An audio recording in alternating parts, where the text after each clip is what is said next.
Welcome to Outside the Box with JD. I'm Craig Mitch, and we're going to be breaking down one of the biggest trainer releases of the year with one of the biggest artists of the year. Transcending eras, genres, cultures, our guest today. He's a true creator, and he's also a rapper who commands the respect of his peers for his words, delivery, and of course his swag. Our guest today is the one and only Pusha T. What's going on, bro? Oh man, you good? That was a dope intro. You like that? Yeah. I love that, man. I love a compliment. I can't. I got to ask you, how you been? What you been up to? Really good, man. Really Yeah? good. You know, since Daytona dropped, super busy. I can imagine. Just just getting that out there. I feel like it's the album of the year. It's incredible. And you know, I'm just trying to let the people hear that. I mean, you ain't been in the UK for long, but how you? Because this is apparently our hottest summer. Yeah. Of like eternity. Right, right. How you finding the weather? I'm always, you know, here when it's sort of rainy and stuff. But you know, and this summer being your hottest summer, like you know, this isn't really hot to me. Being from Virginia, where it's like humid and super hot, 94, 97. You know, this is like perfect weather. Nice, mild. This is mild for you. Yeah, perfect for me. I gotta ask you. I mean, you're a fan of Adidas. What about the three stripes inspires you the most? When I think about Three Stripes and Adidas, it's so synonymous with like hip hop culture. So synonymous with like the culture that I came up on. Like this was like the first brand that I probably cried for. I mean, you know, all my favorite rappers were in it. They always seemed so in tune with just what was going on in like our neighborhoods. Yeah. So Adidas just always has their hand on the pulse. They've always kept their finger on like the culture, you know, like when you speak about the pioneers like Run DMC. Yeah. And that's the funny thing. This is what we do here with Outside the Box. If you don't know about Outside the Box, and if you guys don't know, this is the show where basically we merge that, you know, the culture with the entertainers, the musicians. Right. We break down shoes, and we kind of try and relate it to their career and their achievements. Now, we'd be here for like 10 years if we tried to, you know, do it with your achievements. Right. So we're going to try to do it in the little amount of time we have. But there's three elements on this trainer. This is the trainer we're going to be speaking about, the Adidas P.O.D. There's three elements. The first one we're going to focus on is the point of deflection bridge. As you can see, it's this here. I don't know if you guys can see it. We'll just swing it around. Dope. It's inspired by the torsion system. Came from the mid-90s. The mid-90s for you, your formative years in Virginia. Yeah. Speak to us about that. What was it like for you in the mid-90s? Man, the mid-90s in Virginia, it was super influential. Yeah. Super influential to my career. I would say the basis of the content for probably my first album. Oh, I had two albums. I had one album that got shelved. And then I had another album that came out in 2002. Yeah. But from the mid-90s up until that time, you know, it was just a very proud moment for me. If you think about the mid-90s and think about all the artists who were out at that time, all of them were shouting out Virginia Beach and coming to Virginia Beach and being in the mix of, you know, black college culture, street culture. There's not one of those artists from that time period who was not like talking about coming through our town. Yeah. And we were seeing these guys. They brought their influences. They brought a certain level of energy. At the same time, it was, you know, it was that college culture as well that brought them here to the beach, and they would have their like college weekends, and you know, we go down there just to see, you know, the rappers or the street legends in, you know, their Benzes or whatever they had was driving at the time. It was something to see, and it was something that was super influential to the music that we were making and gonna make. Did you have any style icons growing up? Did young Push kind of look at certain people and think, yo, this is kind of how I would dress? Coming up, I looked at like Run DMC. Yeah. I looked at Slick Rick. I looked at Rakim. During this time, and during that time in the music, they were doing something called, they were airbrushing T-shirts, jean jackets, things like that, and it was a crew called Shirt Kings. Okay. Well, they actually moved from New York to Virginia. Yeah. So like that was like, you know, the holy grail of like, oh man, you gotta have one of those shirts. These shirts were probably like, man, $300-400, you know, back then. That's a lot of money. Yeah, to airbrush, you know, a Mickey Mouse with a big chain on and so on and so forth. So, you know, all of that energy that I was seeing on TV, seeing on, you know, Yo MTV Raps, like all of that style was right at home base for me. He's just soaking it all up, taking it all in. You spoke about Virginia earlier on, and you know the influence it had. I mean, when I look at it on the scale of hip hop, everyone that knows, if you know, you know, Virginia is that place. But I still feel like generally it's quite underrated in terms of its influence in hip hop and fashion. Why do you think it is? Why do you think it doesn't maybe get the props that like a Houston gets or maybe a Philadelphia? Well, I feel like the true people who are in tune and have their hand on the pulse, I feel like they know. I feel like people are still dressing to this day like, you know, 2002 Pusha, Malice, Pharrell, you know, you know, those brands are still relevant. The kids today are still trying to get those pieces from back then that we were doing. Let's go on to the next detail. So we spoke about the point of deflection bridge. The next thing we're going to talk about, the forefront, is the high rebound Eva. This part here, it just kind of puts comfort across the whole of the trainer. I'm going to let you hold that and have a look at it. What's your initial thoughts on the trainer as a whole? Oh man, trainer's fire. Yeah. Fire. I like the fact that you said trainer as well, not sneaker. I know you guys like to say sneaker. Trainer's, the silhouette is so fire. Yeah. Like it's perfect for, you know, sweats, you know, jeans. You can rock it so many different ways. Definitely comfortable. Sure. I wanted to ask you, just in relation, obviously it has got the comfortability.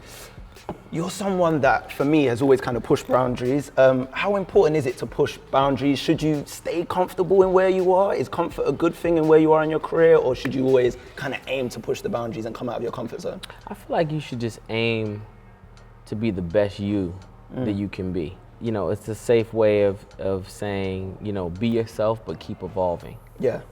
You know, and I feel like that's something that I feel like I've done very well in my career. No, definitely. I feel like you actually know what you're gonna get from Pusha T.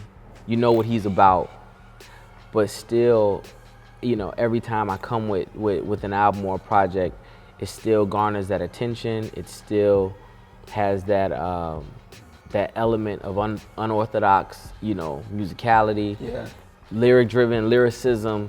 You know, that doesn't go out of style to me. So it's like, as long as my vocabulary is expanding, you know, then the raps are expanding, the songs are expanding. Because when I'm listening to Daytona, I'm hearing words. I'm like, you know, I need to get on Genius and figure out what he's saying, and it all sounds sick. Well, this is what I wanted to ask you as well, because I feel like you've definitely transcended eras. Since you came on the scene with, you know, the clips, and you was about in the early 90s popping off, how have you managed to stay musically relevant? How have you managed to reinvent yourself? Because another person that's good at that is Fabulous, your friend. You look at Fabulous and you go, fits in with the times, never looks out of place. The same with you. How have you guys managed to do that? I feel like the one thing that me and Fab do together, that we don't compromise. Apart from looking swaggy. Apart from that. Apart from, you know, the swag. Is definitely lyricism. Yes. And, you know, hip hop was based off of lyricism, and I feel that we don't compromise that. And I don't think that goes out of style. You know, so as long as you're, you know, you keep learning, you keep learning, and you keep putting that output and that energy out there in the world, and you're outside seeing the world, I don't think you can be dated. Yeah. You know, you're of it. You're of the times. Like, we're not like hermits. Like, you know, we go out. You know, we're in the clubs. We know what the different energies are. Yeah. And then we're from an era where we have prided ourselves on competing with whatever is going on. Yes. So if, like, you know, if you're going outside and you're you know, you're a rapper's rapper. You know, even knowing, you know, what the climate is today, but you can appreciate the climate of today.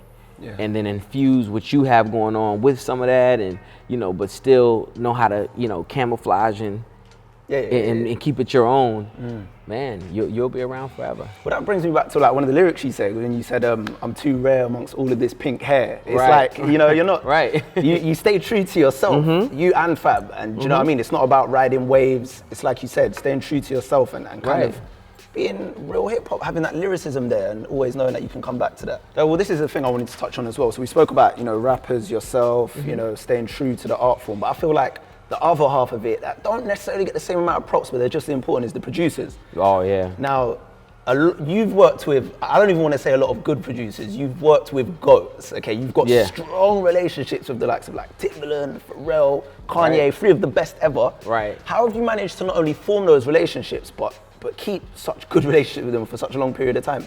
It's luck, and just start with my parents moving to the area. Yeah. You know, me and my brother were born in the Bronx, New York.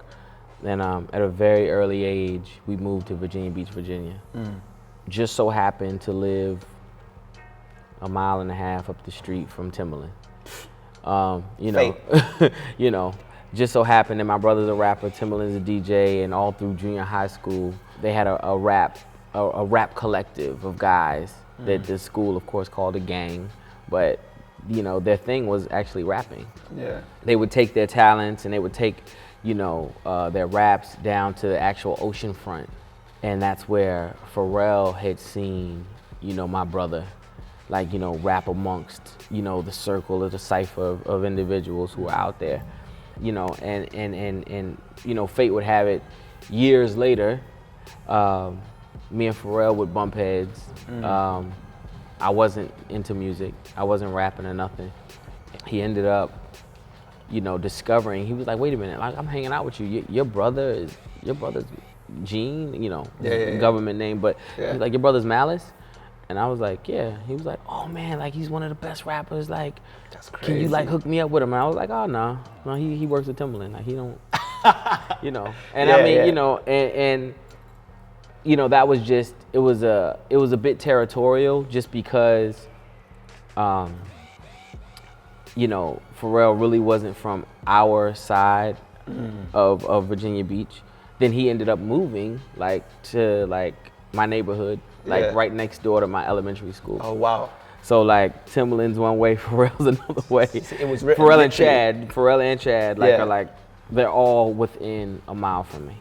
So this is just like a square mile of greatness. Exactly. Basically. That's crazy. I want to speak to you about, you know, your latest album, Daytona. For me, definitely a modern day classic. I'm not saying that because you're sitting in front of me. That's just awesome, how I feel. I think it is definitely album of the year. I definitely deserve like an award for this album. I definitely think that. I definitely have to say that the album is incredible. You can see it start to back. You know. Yeah. Right. You spoke about creating it in an unorthodox way. You know, it was a bit different. But the results are undeniable, as you can see. You know, it's getting the plaudits. It's a great piece of work. Has that made you reconsider how you do albums differently in the future, or does it just depend on the project? You know, working with Kanye on that album, it was a very therapeutic type process for us. I feel like for him, especially, like, you know, he's had like a roller coaster of a year. Yeah. The past 2 years. And so the fact that you even want to do music was sort of, you know, I felt like it was a good way for him to just, you know, hone in, focus, you know, do something that I know he loves and he's passionate about, and, you know, probably sort of get his mind in a space that was just a more creative space, you know, with all the noise going on. So I was like, wow, you know, that'd be dope. Like, you know, that'd be dope, and let's do it. And then he's like, okay, well, let's go to Wyoming and do it. And that was that. Yeah. So from there, you're in Wyoming. You're in the middle of nowhere. You know, it's a bit luxury. You do have people waiting on you hand and foot. Yeah. But it's a good life. It's right. A good life. I've got to get up and go to the fridge myself, but it's cool. Right. But at the same time, it was complete and total focus.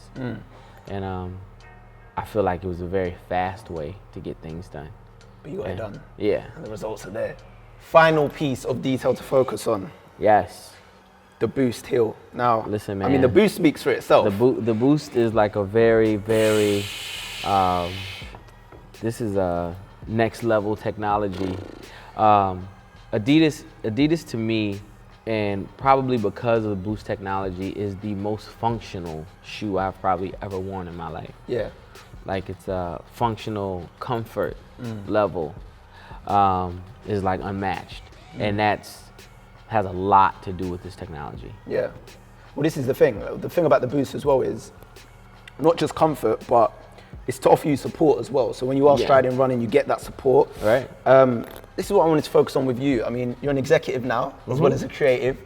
I mean, how important is it that these newer artists get that support system from people like yourself who are really embedded in the culture rather than any Tom, whatever, Harry that's upstairs and they're not really in the culture and can't really, you know, provide that support? How important is it? Well, I think it's super important, and for me personally, I feel like you know, it's my give back to the game. Okay. I feel like that's, you know, that's sort of my calling at this point in the game. Like I'm still making albums, but you'll always be a creative. Yeah, Goes but you know, saying. but there are artists out there who I admire, who I like, who I see things in, and you know, my give back is to tell them any and everything that I know. Yeah. Give them those gems, give them the guidance, and you know, just hopefully they can avoid some of the pitfalls and things that I've seen. I wanted to ask you how important it is finally that if you do have it in your locker, you know, you can be a CEO and exec, that you step up and help kind of, you know, bring those artists through, shape the culture, bring the mandem, or as you guys would call it, the homies, through. How important is it that people do that? Oh, I think it's super important. I feel like give those a shot who are just as passionate as you. Yeah. You can't like make people be something that you want them to be, or you know, give the undeserving that particular look. Yeah. But those who, you know, because this is a business. This is a business, and business at the end of the day. we're you know, and this is a business. It's a lifestyle, and a lot of us are super dedicated to this lifestyle. Super dedicated. Yeah. And you know, anybody who's in it with you, they go through a lot with you, and you should try to raise them up and lift them up as much as you can.